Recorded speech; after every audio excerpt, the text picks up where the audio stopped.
కర్నూలు జిల్లాలో కుమ్మెర గ్రామంలో జరిగినటువంటి సంఘటన పైన కొవ్వొత్తి ర్యాలీ తీయడం జరిగింది. ఎందుకంటే ఆ కుమ్మెర గ్రామంలో మల్లన్న స్వామి జాతరలో ఈ చాకలి కులస్తులు దర్శనం కోసం అని వెళ్ళినప్పుడు వాళ్ళు టోకెన్ సిస్టమ్ అనేది పెట్టిందంట.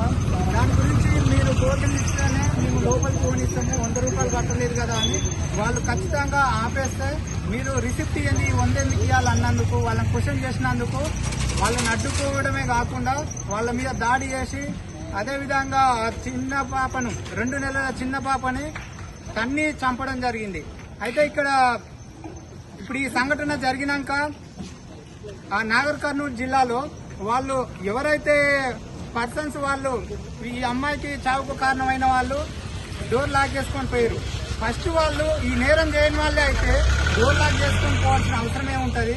రెండవది ఆ కొబ్బరికాయలకు సంబంధించిన రూమ్ ఏమైతే ఉంటుందో అందులో కొట్టిన వీడియో ఏ విధంగా బయటకు వచ్చింది, అది బయటకు వచ్చిందని వాళ్ళు గ్రామంలోనే లేకుండా పోయారు.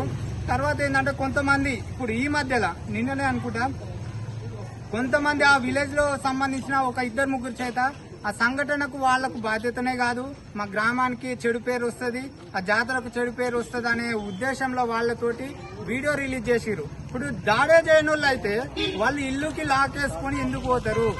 రెండవది ఆ రూమ్ లో కొట్టిన వీడియో ఎక్కడిది? మరి ఈ వీటికి కూడా సమాధానం చెప్పాలి కదా వాళ్ళు. ఎందుకంటే ఇప్పుడు ఇట్లాంటివి మనం అడ్డుకుంటేనే ఇటువంటి వాటిపైన మనం స్పందిస్తేనే ఇకనైనా మనకు ఎలాంటి సంఘటనలు జరుగుతున్నా ఉంటాయి అనే ఉద్దేశంతో మనం ఇక్కడ ఆ చిన్న పాపకి కొవ్వొత్తి ర్యాలీ నిర్వహించడం జరుగుతుంది. ఓకే, థ్యాంక్ యూ ఈ అవకాశం ఇచ్చినందుకు.